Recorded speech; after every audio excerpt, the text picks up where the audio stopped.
দেখো এখন দেখানোর চেষ্টা করছি তোমাদের যে আমরা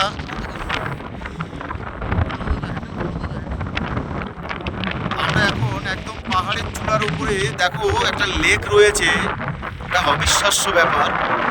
এই লেকটা দেখো হয়তো খুব ভালোভাবে তোমরা দেখতে পাবে না, কারণ আজকে পুরোটাই সব মেঘ হয়ে রয়েছে চারিদিক।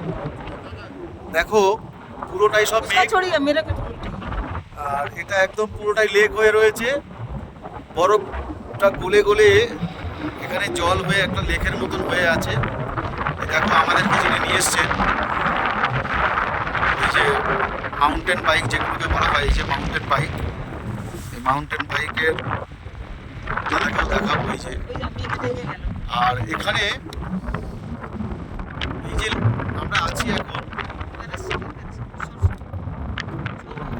এই যে পাহাড়ের চূড়ার উপরে, ঠিক আমাদের এই পাহাড়ের চূড়ার এই পাশটা এখানে রয়েছে চায়না বর্ডার, মানে ঠিক ওই পাশটাই চায়না বর্ডার, ওই পাশটা। কিন্তু এতটাই মেঘ যে তোমাদের দেখাতে পাচ্ছি না। কিছুক্ষণ আগে দেখা যাচ্ছে। হ্যাঁ দেখো ভালো করে, তোমাকে দেখাবো তোমাদের।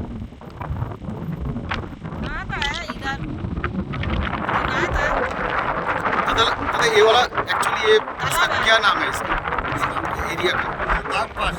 भूटान भूटान पास का एरिया है ना, एकदम पूरा ये माथे पे। अच्छा ये সবাই শুনে নিয়েছো উনি কি বলছেন। এই একদম এই পাহাড়ের উপরে, একদম চূড়ার উপরে এই বরফগুলো গলে গিয়ে, এখন যেহেতু জুলাই মাস, বরফগুলো মানে পুরো দেখো পুরো একটা লেকের মতন হয়ে গেছে। দেখো ভালো করে দেখো, এখানে লেকের মতন হয়ে গেছে। এটা কোনো ফেক এটা তৈরি হচ্ছে না, এটা একদম অরিজিনাল। যার জন্য আমি এই যারা মাউন্টেন বাইক চালাচ্ছেন ওদেরকেও দেখিয়েছি। এই যে মাউন্টেন বাইকটা আছে এখানে, আমার পিছনের সওয়ারিকেও দেখাচ্ছি। দেখো এখানে পিছনের সওয়ারি এই যে বসে আছে, আর একজন এখানে পিছনে, এখানে কেউ নেই। পুরো এরিয়াতে কোনো মানব নেই, কিছু নেই, একটা শুধু ঘোড়া আছে, দেখতে পাচ্ছ তোমরা, কেউ নেই এখানে, পুরো ফাঁকা। যেহেতু এখানে অক্সিজেনের পরিমাণ খুব কম, তার জন্য এখানে লোকজন খুব একটা আসে না। তো আমরা এসেছি এই ভিউটাকে নেওয়ার জন্যে। তো আমি তোমাদের আর একটা জিনিস দেখাবো।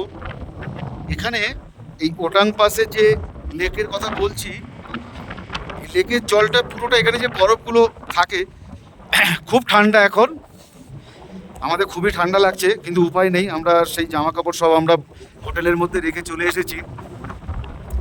তো এখানে দেখো এই বরফ গলা যে জলটা প্রচণ্ড পরিমাণে ঠান্ডা। এই যে খুব ঠান্ডা জল। এটা ওই যেহেতু বরফগুলো গলে গেছে, আমাদের যে মাউন্টেন বাইক, এই যে সেই মাউন্টেন বাইক, এই পুরো এরিয়াতে কেউ নেই, জনমানব শূন্য। কারণ সবারই একটা ভয় যে এখানে অক্সিজেন নেই, তো এখানে প্রবলেম ক্রিয়েট হতে পারে, কেউ আসতে পারবে না, এটা জীবনহানি হওয়ার সম্ভাবনা এখানে প্রচুর থাকে।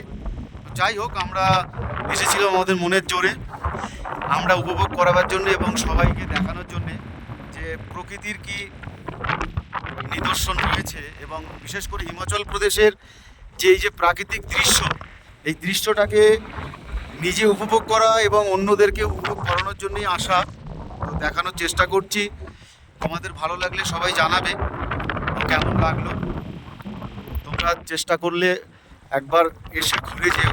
যারা আসার সম্ভাবনা, তাদের হয়তো অনেক রকম প্রবলেম থাকে, তাদের শারীরিক, তাদের পারিবারিক, তো তারা এটা দেখবে, দেখে হিমাচল প্রদেশের যে প্রাকৃতিক দৃশ্য, এই আমার সোজাসুজি আমি যে ক্যামেরাটা লাগিয়ে রেখেছি, এখানে যে পাহাড়টি রয়েছে ওটা একদম চীনের বর্ডার, ওখান থেকেই চীন শুরু।